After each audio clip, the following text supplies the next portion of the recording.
The eyes of the free world turned toward Baghdad as the representatives of 5 great powers journeyed toward this historic city on the banks of the Tigris River to take part in the first Baghdad Pact Council meeting. Iraq took the first step toward this great achievement less than a year ago, when the Treaty of Mutual Cooperation with Turkey was signed.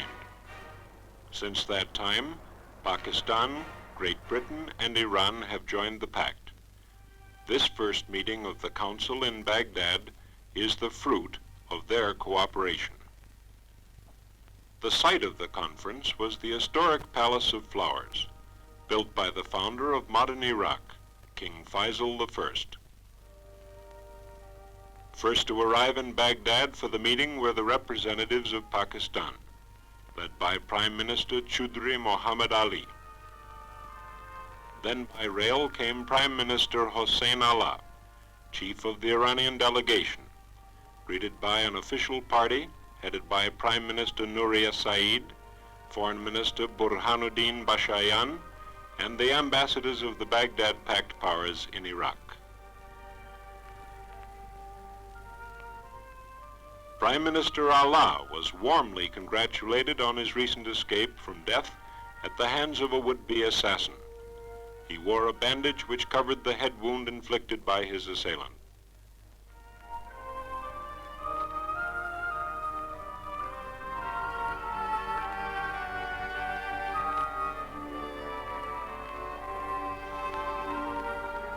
At Baghdad Airport, the official welcoming party awaited the arrival of British Foreign Secretary Harold Macmillan, who heads his delegation to the Baghdad Pact Council meeting.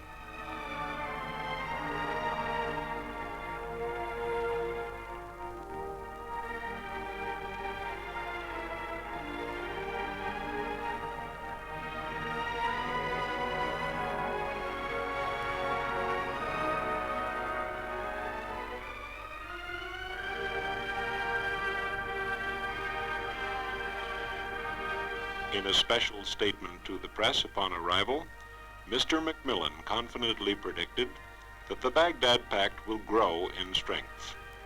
This, he says, is only a beginning.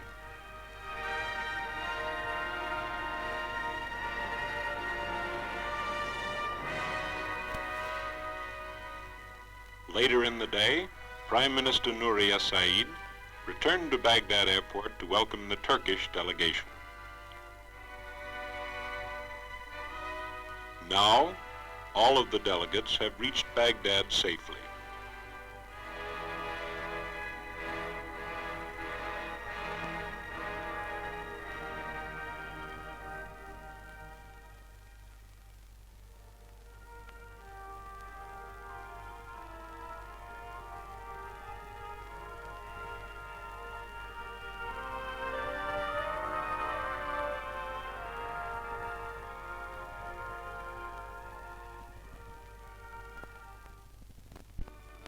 Distinguished guests, the representatives of the press arrive.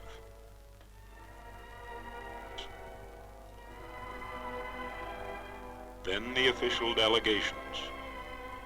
In addition to their prime ministers, Iraq, Turkey, Pakistan, and Iran have also sent their foreign ministers and high-ranking military officials.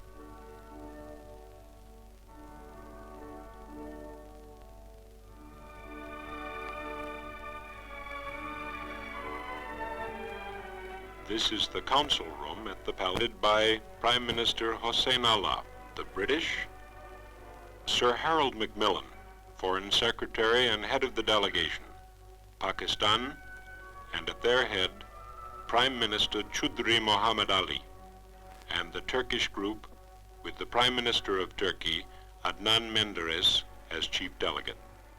In his opening statement, Iraq's Prime Minister Nouri Saeed made it plain that the only purpose of the new pact is to ensure peace, security, and prosperity in the Middle East. He also pledged once again Iraq's determination to stand by its Arab brothers, linked together in the Arab League Treaty of Collective Defense and Mutual Cooperation.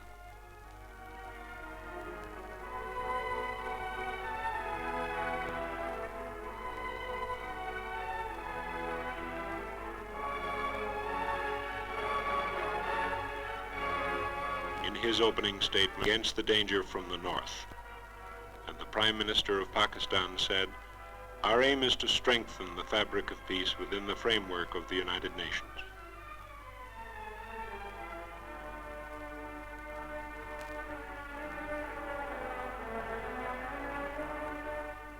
Meanwhile, outside the busy conference room, representatives of the world press hurried to a waiting world the news of the decisions being reached at this first meeting of the Baghdad Pact Council. And almost the first of these decisions is to invite the United States to send political and military observers to the Council, and to establish permanent political and military liaison with the Baghdad Pact powers.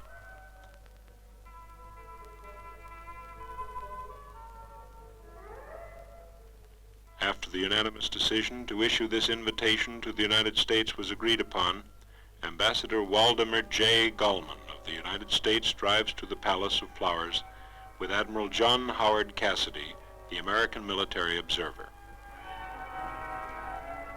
In his statement to the Council, Ambassador Gulman recalled that his country welcomed the signing of the Baghdad Pact less than a year ago as an expression of the will of the Middle Eastern states to protect the area against possible aggression. Our presence here this morning, said Ambassador Gulman, serves as still further evidence of the continuing interest of the United States in the pact and its objectives. At the close of the meeting, the powers issued a communiqué describing their work.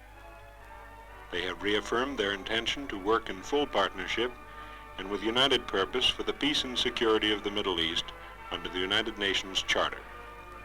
They resolved to defend their territories against aggression or subversion, and to promote the welfare and prosperity of the people of the region.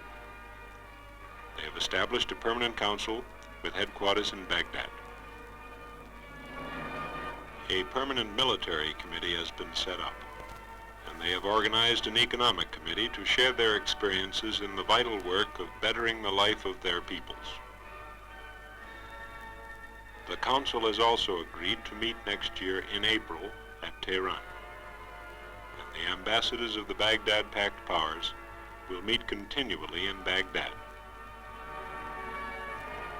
And so the delegates depart, after their historic meeting of the Baghdad Pact Council, with the sure promise of close cooperation in the future, and the prospect of a richer and fuller life for all of the people of their nations, secure against the threat of aggression in the company of great and faithful allies.